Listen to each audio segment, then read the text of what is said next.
Hello everyone. तो ये मेरी मेहंदी है और मेरी मेहंदी मेरे लिए बहुत ही ज़्यादा स्पेशल है क्योंकि मेरी मेहंदी मेरी लव स्टोरी को एक्सप्लेन करती है। तो जब मैं और दिवेश मिले थे तब हम आर्या कॉलेज में थे और जैसे ही हम लोगों ने एक दूसरे को देखा तो एक लव एट फर्स्ट साइट वाला अट्रैक्शन हो गया था और धीरे धीरे नोट शेयर करते करते कैंटीन में बैठे बैठे कब वो लव एट फर्स्ट साइट प्यार और शादी में कन्वर्ट हो गया, अब हमें कुछ पता ही नहीं चला। फिर हम लोग कॉलेज लाइफ में स्ट्रगल करते रहे, पढ़ाई पे सब कुछ मेहनत करके 2019 में हमारी जॉब लग गई थी तो हम लोग अपनी जॉब में बिजी हो गए थे। फिर उसके बाद 2020 में हमने डिसाइड करा कि हम अपनी फैमिली को बता देते हैं। तो सबसे पहले देवेश ने हिम्मत करी और अपनी फैमिली को बताया। तो जैसे ही उन्होंने अपनी फैमिली को बताया तो मम्मी और पापा कन्विंस हो गए। देवेश जी की मम्मी ने तुरंत यस बोल दिया और इतनी सरलता से उन्होंने सब तरीके से मुझे एक्सेप्ट कर लिया कि मुझे भी पता नहीं चला। और जैसे ही उन्होंने पापा को बताया तो पापा ने बोला, मालिक है यार, मालिक हमेशा तुम्हारे साथ है, बाबा जी विल ऑलवेज ब्लेस यू।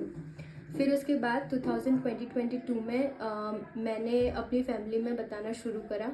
मैंने अपनी मदर को बताया तो मदर थोड़ा हद तक कन्विंस हुई लेकिन फुल्ली कन्विंस नहीं हुई और बाकी के रिलेटिव्स ने तो एकदम ही रिफ्यूज़ कर दिया हमारा प्रपोजल। फिर हम स्ट्रगल करते रहे, मैं मनाती रही उनको, साल बीतते गए, 2023 ख़त्म हुआ, 2024 हुआ। फिर फाइनली 2025 में मैंने डिसाइड करा कि नहीं अब बहुत हो गया, अब अगर चाहे ये माने या ना माने लेकिन मैं शादी तो इन्हीं से ही करूँगी।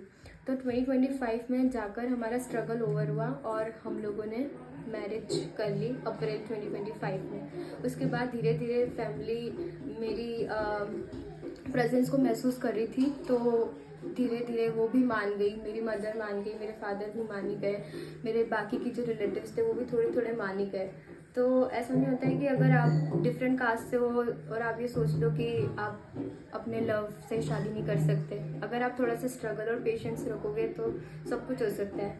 तो हमारे साथ तो हुआ है। So this is it.